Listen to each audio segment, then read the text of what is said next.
লেবুর দাম বাড়ার কারণে লেবুর শরবতের পরিবর্তে বিক্রি করছে ভীম সাবানের শরবত। দর্শক, এ কেমন আজব ঘটনা, বিস্তারিত শুনবো এই ব্যক্তির কাছ থেকে।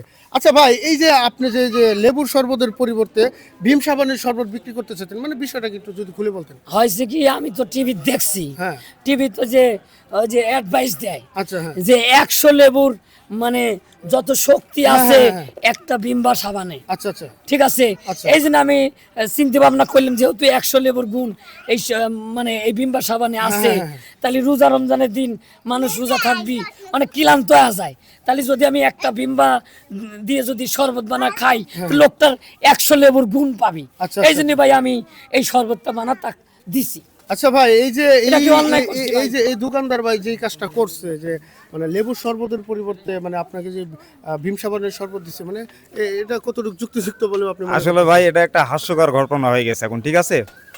আমার মনে হয় যে উনি একজন সহজ সরল মানুষ, তাই জিনিসটা ওইভাবে নিছে। আচ্ছা আচ্ছা। আসলে লেবুর যে শক্তিটা সেটা কি সাবানের মধ্যে পাওয়া যায় ভাই? না, না, ওনার চিন্তাধারা হইলো যে একালি লেবু কিনতে গেলে যদি 100 টাকা লাগে, একটা ভিমবার সাবান কিনতে 10 টাকা লাগে। হ্যাঁ, তা আমি 10 টাকা 10 টাকা দিয়ে যদি আমি 100 লেবুর শক্তি পাই, তাহলে আমি কেন 100 টাকা দিয়ে 4টা লেবু কিনতে যাব? আচ্ছা। তাহলে কি অ্যাডভাইস মিথ্যে অ্যাডভাইস দেয়?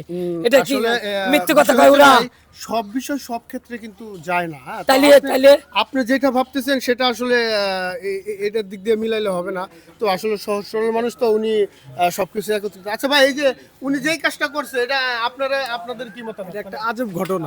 ইফতারি করবার এসে দিল মুখে বিমবারের শরবত খা লাগে, তাহলে আজব ঘটনা না? আচ্ছা, মানে আপনি কি এর আগে ওই কাজ করছেন নাকি এই প্রথম? এই প্রথম করলাম, আমি চিন্তা করলাম 10টা সাবানে যদি কয়েকটা সাবান মিক্সার করে শরবত বানাই তাহলে আমার লাভ বেশি হবে, তাহলে এরাও আবার গুণ পাইলো, 100 লেবুর গুণ পাইলো, শরীর স্বাস্থ্য ভালো হবে, তাহলে তো আমাকে ঠকাইলো, তাহলে কি আমি ঠকলাম ভাই? আচ্ছা আচ্ছা আচ্ছা। এটা না আসলে ভাই, আপনি যেটা ভাবছেন যে আসলে লেবুর শক্তি লেবুতে, হ্যাঁ, হ্যাঁ। ভিমবারের শক্তি ভিমবারে, তো আসলে হ্যাঁ। এটার ভিতরে বিভিন্ন কেমিক্যাল দেওয়া যেতে হচ্ছে যে হ্যাঁ।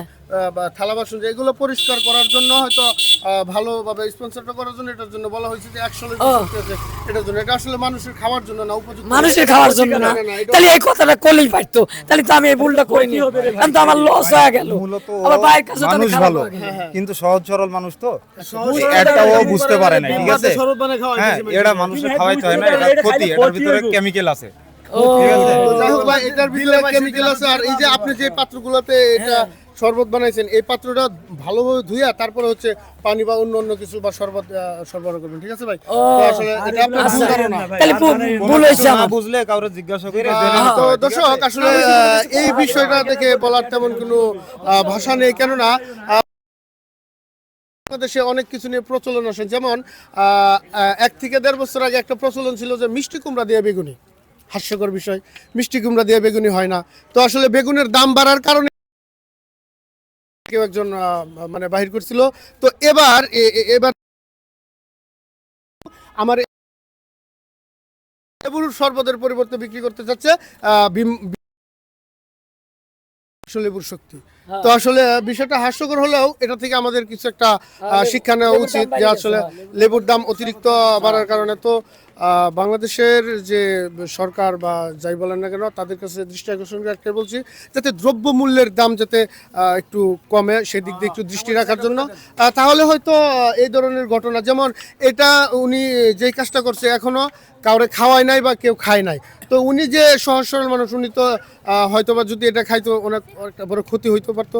তো যাই হোক, সর্বশেষে একটা কথাই বলবো, আমাদের এই ভিডিওটা শুধুমাত্র বিনোদনের ক্ষেত্রে বানানো হয়েছে, কাউকে উদ্দেশ্য করে এবং কি কাউকে ছোট করে বা কোনো কিছু ছোট করে বানানো হয় নাই। তো ভিডিওটা কেউ সিরিয়াসলি নেবেন না।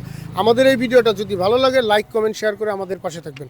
তো পরবর্তী কোনো এক ভিডিও নিয়ে আবার দেখা হবে, ততক্ষণ ভালো থাকবেন, সুস্থ থাকবেন, আল্লাহ হাফিজ।